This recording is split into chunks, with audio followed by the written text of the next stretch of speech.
L'équilibre acido-basique. Qu'est-ce qu'une réaction acido-basique? Eh bien, tout simplement, une réaction au cours de laquelle il y a un transfert d'un proton H+ entre l'acide d'un premier couple et la base d'un second couple. Elle fait donc intervenir deux couples acide-base que nous noterons A1H, A1- et A2H, A2-. L'acide A1H du premier couple cède un proton H+ à la base A2- du second couple. Autrement dit, en écrivant les demi-équations acido-basiques, A1H cède un proton H+, aussitôt capturé par la base A2-. L'équation bilan ne fera donc plus intervenir les protons H+, mais simplement A1H et A2- qui libèrent A1- et A2H. Application. Écrire la réaction acido-basique se produisant entre une solution d'acide méthanoïque, HCOH, et une solution d'ammoniac, NH3. La première étape consiste à bien identifier quelle est l'espèce acide. Ici, c'est très simple, c'est l'acide carboxylique, acide méthanoïque, HCOOH, et par conséquence l'ammoniac, NH3, sera une base. Écrivons donc les couples associés. Couple HCOOH, HCOO-, demi-équation libérant mon proton H+. Deuxième couple, attention, NH3 est la base. Elle va donc capturer un proton H+, pour former l'ion ammonium NH4+. Donc, couple NH4+, NH3. NH3 plus H+ donne NH4+. Le bilan ne fait plus intervenir les protons. Un a été libéré et a été aussitôt capturé. HCOOH plus NH3 donne HCOO- plus NH4+. Partie 4. Acide faible dans l'eau, constante d'acidité. Qu'est-ce qu'un acide faible dans l'eau? Tout simplement un acide dont la réaction de dissociation dans l'eau ne sera pas totale.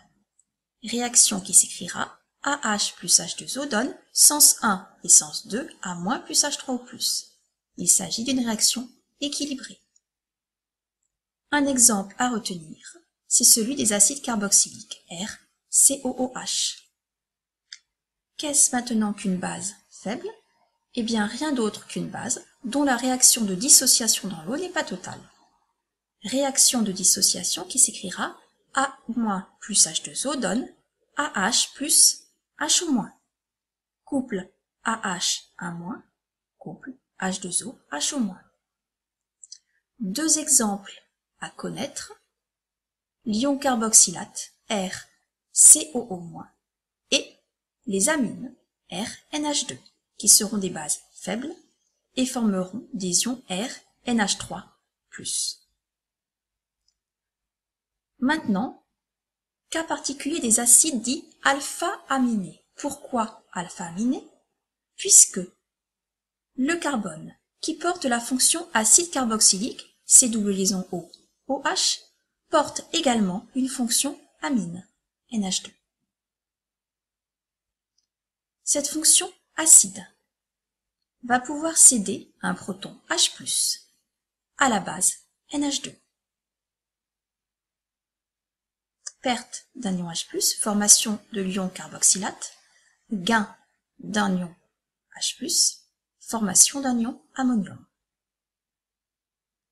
En solution aqueuse, l'acide alpha-aminé existe sous la forme d'un ion dipolaire appelé switterion. Cette forme résulte donc d'un transfert interne ou intramoléculaire d'un proton du groupe carboxyle vers le groupe amine. Il s'agit donc d'une réaction acido-basique intramoléculaire.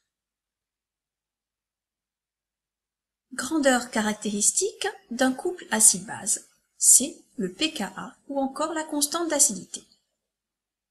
Reprenons notre couple AH-, dont l'acide se dissociait suivant la réaction AH plus H2O donne A- plus H3O+.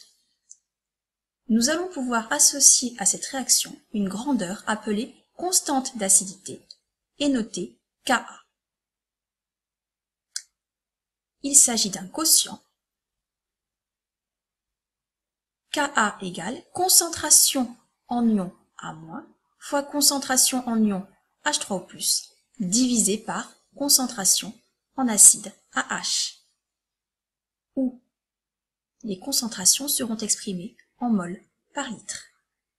Cette grandeur Ka est caractéristique du couple considéré et ne dépend que de la température. Il s'agit d'une grandeur qui est relativement faible. Pour pouvoir la manipuler plus facilement, nous lui avons associé le pKa. Qu'est-ce que le pKa? Tout simplement le log de Ka. pKa égale moins log de Ka ou Ka égale 10 puissance moins pKa.